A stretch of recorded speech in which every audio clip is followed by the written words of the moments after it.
Imagine you are in the hospital and a patient in front of you suddenly collapses. There is no pulse, no breathing, and you have very few seconds to react.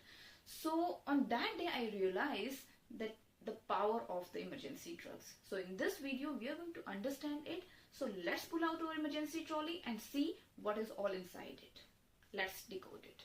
So the first emergency drug, that is the first drug of choice, is ADR, is adrenaline. So adrenaline, it opens the airway, it increases the heart rate, and it increases the BP. So it acts on alpha 1 receptors, beta 1 receptors, and beta 2 receptors. Right?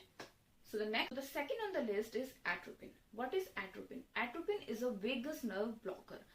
Vagus nerve क्या करती है? Vagus nerve decrease करती है heart rate को. So when we give atropine to the patient, it blocks the vagus nerve. So क्या होता है? Heart rate will increase. So whenever the patient is having severe bradycardia, then we will give atropine to the patients. So third emergency drug is dopamine. And what dopamine does to the body?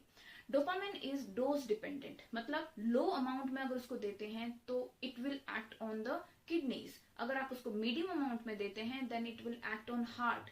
And if it is given in high amount, then it helps to constrict the vessels and increases the BP. So it is dose dependent. It supports the BP and increases the cardiac output. Fourth emergency drug is nitroglycerin. Nitroglycerin is given in chest pain or when there is high blood pressure. So, but it severely drop the blood pressure. What it does, it mainly acts on the vein. It relaxes the blood vessels